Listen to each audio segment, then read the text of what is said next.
Yes Suresh Kumar the best IAS Andhra Pradesh school ఎడ్యుకేషన్లో వెన్నుదన్నుగా నిలిచిన ఐఏఎస్, మంచి సంస్కరణ చేసిన అధికారి. ఏ రాష్ట్రమైనా అభివృద్ధి చెందాలంటే ఆ రాష్ట్రంలో ఉన్న నాయకులు, ముఖ్యమంత్రితో పాటు ఆ రాష్ట్రంలో పనిచేసే ఐఏఎస్ ఆఫీసర్లు కూడా కీలక పాత్రను పోషిస్తూ ఉంటారు. ప్రతి ఒక్క ముఖ్యమంత్రి దగ్గర ఎంతో మంది ఐఏఎస్, ఐపీఎస్ ఆఫీసర్లు ఎంతో క్రియాశీలకంగా పనిచేస్తూ ఉంటారు. వారిలో చాలా మంది రాష్ట్ర ప్రగతి కోసం, రాష్ట్రం ముందుకు వెళ్లడం కోసం, రాష్ట్రంలో అనేక విషయాల్లో ఇతర రాష్ట్రాల కంటే మెరుగ్గా ఉండడం కోసం వారు అనేక ప్రణాళికలను ముఖ్యమంత్రులకు సూచిస్తూ ఉంటారు. అలా సూచించిన వారిలో కొన్ని అద్భుతమైన విజయాలను సాధించి ఇతర రాష్ట్రాలకు ఆదర్శనీయంగా నిలుస్తాయి.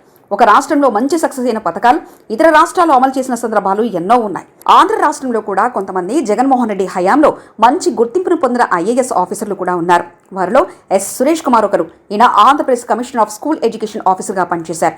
ఇక ఈయన జగన్మోహన్ రెడ్డి టైం పీరియడ్లో స్కూల్ ఎడ్యుకేషన్ సిస్టమ్ డెవలప్ కావడంతో అత్యంత కీలక పాత్ర పోషించారు. జగన్మోహన్ రెడ్డి ప్రతిష్టాత్మకంగా ఆంధ్రప్రదేశ్ రాష్ట్రంలో ఉన్న స్కూల్స్ అన్నింటిలో అద్భుతమైన టెక్నాలజీతో, వసతులతో బోధన ఉండాలి అనే ఉద్దేశంతో నాడు నేడు అనే ప్రోగ్రామ్ను మొదలుపెట్టిన విషయం మనందరికీ తెలిసిందే. ఈ ప్రోగ్రాం సూపర్ సక్సెస్ అయింది. రాష్ట్రం నుండి ఎన్నో స్కూల్స్ను ఇప్పటికే చాలా పునరుద్ధరించారు. ఇక ఈ కార్యక్రమంలో సురేష్ కుమార్ కూడా అత్యంత కీలక పాత్ర పోషించారు.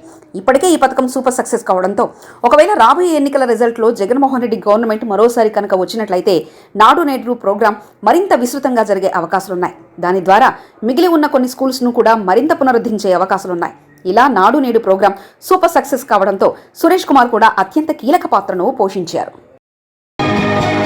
మరిన్ని కథనాల కోసం సబ్స్క్రైబ్ చేసుకోండి మీ అక్షర శిల్పం.